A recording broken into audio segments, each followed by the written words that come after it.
نبی کریم صلی اللہ علیہ وسلم نے فرمایا عوف بن مالک رضی اللہ تعالیٰ عنہ کو مخاطب کر کے کہ اس وظیفے کی برکت سے اللہ تبارک و تعالیٰ آپ کو مصائب و آلام سے بھی نجات عطا فرمائیں گے، نمبر ایک۔ نمبر دو، اس وظیفے کی برکت سے اللہ تبارک و تعالیٰ آپ کی مال و دولت میں اور رزق کے اندر خوب برکتیں اور ترقیاں بھی عطا فرمائیں گے۔ ایک حدیث مبارکہ کے اندر آیا ہے کہ یہ وظیفہ جنت کے خزانوں میں سے ایک قیمتی ترین خزانہ ہے۔ ایک حدیث میں نبی کریم صلی اللہ علیہ وسلم نے فرمایا کہ جو شخص اس وظیفے کو صبح و شام تین مرتبہ پڑھے، صبح بھی 3 مرتبہ پڑھے،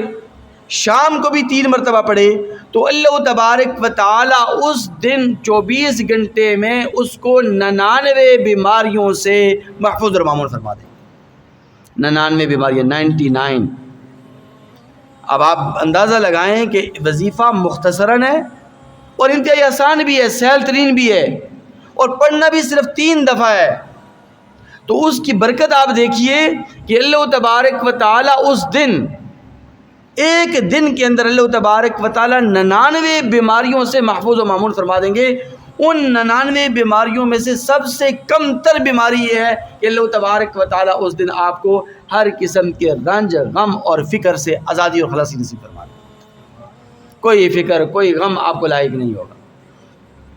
حضرت مجدد الفسانی رحمۃ اللہ علیہ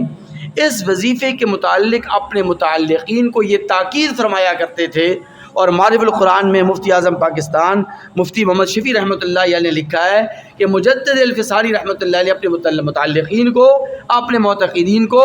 اپنے احباب کو تاکید کیا کرتے تھے کہ روزانہ ایک دن میں 500 مرتبہ درود شریف پڑھا کریں۔ 500 مرتبہ درود شریف، کوئی سا بھی درود شریف آپ پڑھ لیں،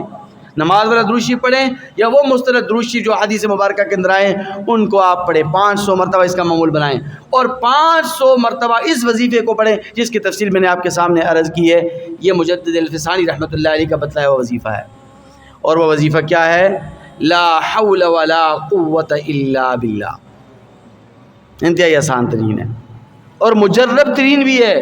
آسان ترین بھی ہے، مجرب ترین بھی ہے۔ 3 مرتبہ صبح پڑھیں لا حول ولا قوت الا باللہ، 3 مرتبہ شام کو پڑھیں، مغرب کے بعد پڑھیں، شام کے اوقات میں پڑھیں لا حول ولا قوت الا باللہ، تو اللہ تبارک و تعالیٰ اس وظیفے کی برکت سے ایک تو اللہ تبارک و تعالیٰ قسم کے مصائب و آلام سے نجات عطا فرمائیں گے،